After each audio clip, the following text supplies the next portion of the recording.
Hello, everybody. It's Dave Neal, stand-up comic and host of Bachelor Nation News. We have a preview for tonight's episode of the Golden Bachelorette. It is Hometowns Week, which is a very big week. I think more so for Golden Bachelor and Golden Bachelorette than it is for the younger version, mainly because after watching Gary Turner's season, we saw how important it was to get on the same page with your partner about proximity to family, where you plan to live, and so on. With these younger generations, yeah, right, sorry, so you're from Chicago, great, we'll fly in, we'll fly out, who cares? With this generation, your roots are firmly placed into where you're living at this point, so where Joan goes for hometowns will be interesting. Of course, we'll be covering this on our recap. I've got two versions of that. I usually cover that on YouTube, but I most definitely cover it on the podcast. You can scan it right there, The Rush Hour with Dave Neal. And also, I'll be recapping with She's All Batch. That's right. I'll be with the She's All Batch ladies, or one of them. I don't know if they'll both be there. So that'll be available, I don't know, tomorrow, whenever.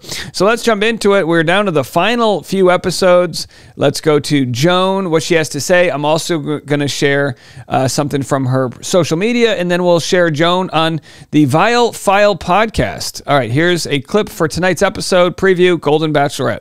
It's Hometowns, and I hope this is a transformative week. One thing I want for you is to finally find the one. You've never come up and been like, I'm so in love with someone. Yeah. But the conversations are not what I expected. So is this real? Should I guard my heart? Your father is the one that I worry about. He's not gonna pick you. Now I might leave with nobody. Wow. All right. And here's the other thing I like about the Golden Bachelorette hometowns is that the kids, they all know how The Bachelor works. The Golden Bachelor contestants don't. They're all like, what's a group date? You mean I get a rose? Is that like a voucher? What do we do with that? Does that mean you get to go to second base? What do you do? And then the younger generation, who's like millennials age, they know, like Pascal's daughter, she's, you know, obviously been active on social media. So this will be fun. And then also, if there's anyone in the younger generation that's single, it's like, get them on Paradise, you know? So it's really becoming a synergized global event, that being Bachelor Nation. It's not just a bunch of 24-year-olds trying to grope each other under a coconut tree. Now we've got whatever they want to do consensually. Now we've got their parents getting involved, and it's really becoming a family barbecue. How about that? Instead of Bachelor in Paradise, how about Bachelor at a family barbecue? And then we just, it starts in the daytime. You record the whole season on one day. You start on the daytime, like 10 a.m. You start drinking the spiked rum and all the, they put the spiced rum in the pineapple juice, whatever the hell they want to have. And then by the evening, you have the little like palapas, kind of Fire Island style, and you see who's hooking up with who, right? I don't know. Bachelor and family barbecue. That's my pitch. Take it or leave it. All right. Anyhow, let's move it on. So that was the first trailer. What else do we have? I get to meet these lovely men's families. I'm so excited for Hometowns. It's a big deal, but hometowns look different for our age. All four of these men have, very rich lives. They have kids, and family is so important to me.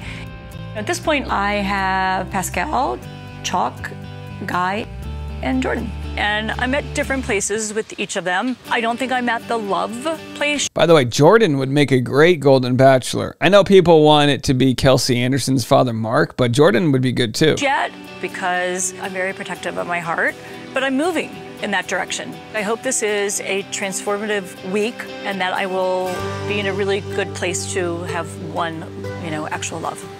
I get to meet. All right, so we'll have to see how it goes.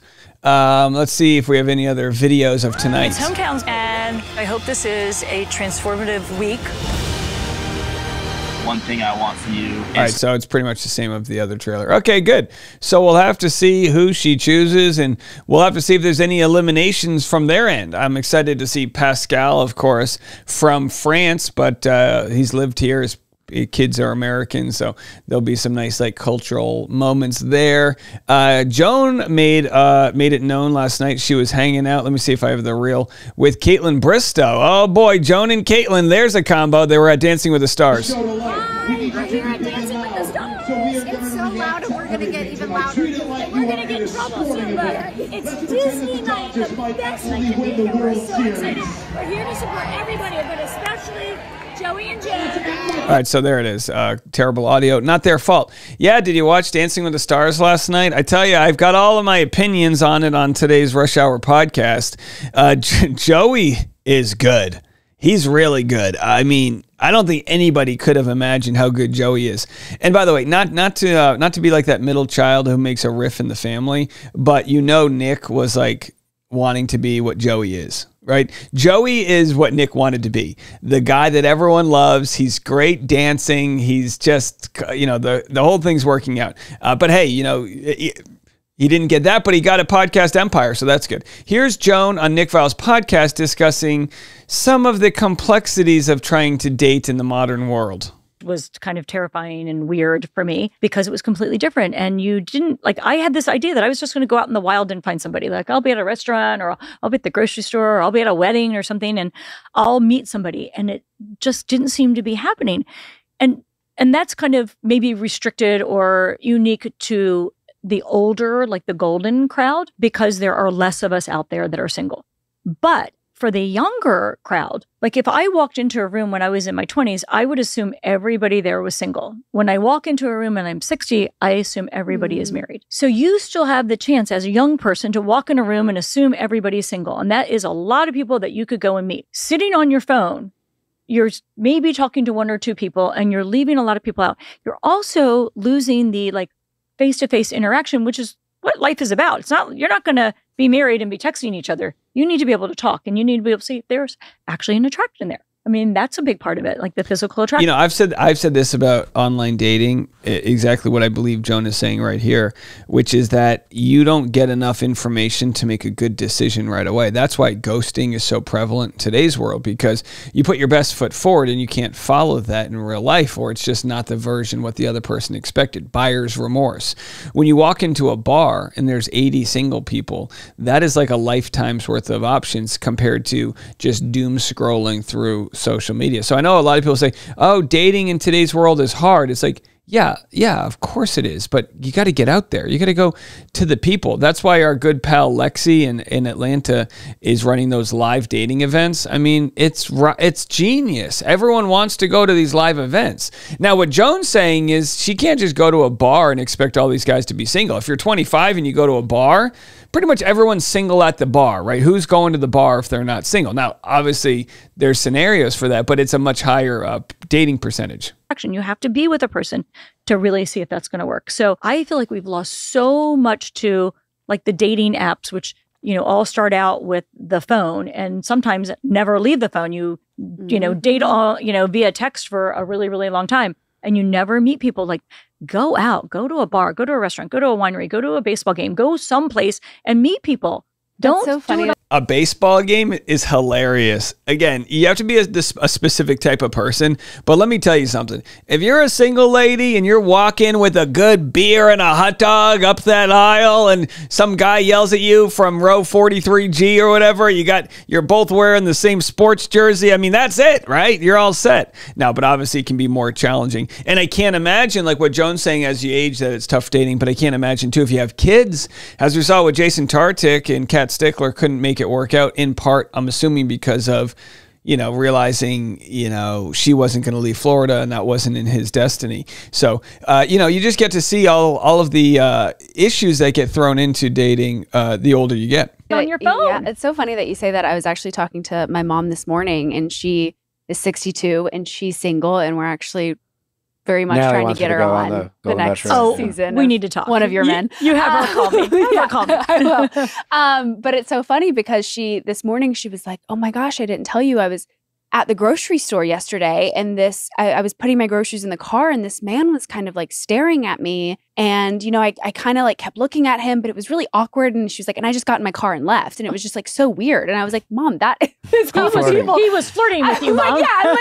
That's what's so funny too. And by the way, if Natalie's mom goes on Golden Bachelor, that would be amazing and really good for them to get that insider info. But yeah, that's what charm is. You hate to say it, right? Because a guy staring at you at the gym is creepy unless you're into that guy, right? That's what charm is. It is creep plus attraction equals charm. Does that make sense? No? Could I be completely wrong? What I'm trying to say is don't creep somebody out. Know know the indicator if they're into you or not. But the usual first contact is the eye contact. So if you're ever out and someone looks at you, you look at them back. If they look at you again, you smile. If they, whatever, you know what I mean? But anyway, you do whatever you want at the DMV. That's my advice. Okay, well, that's it. That's your hometown preview.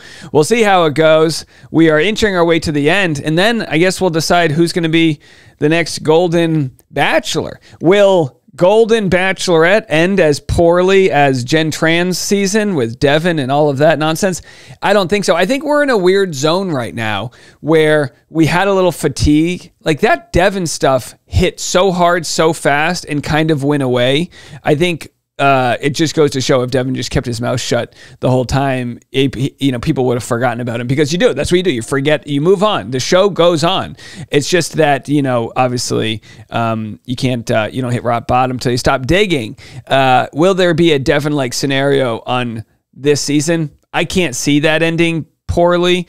But then again, Gary's season ended fine, and then they ended up breaking up shortly thereafter. So will Joan stand the test of time? We will see.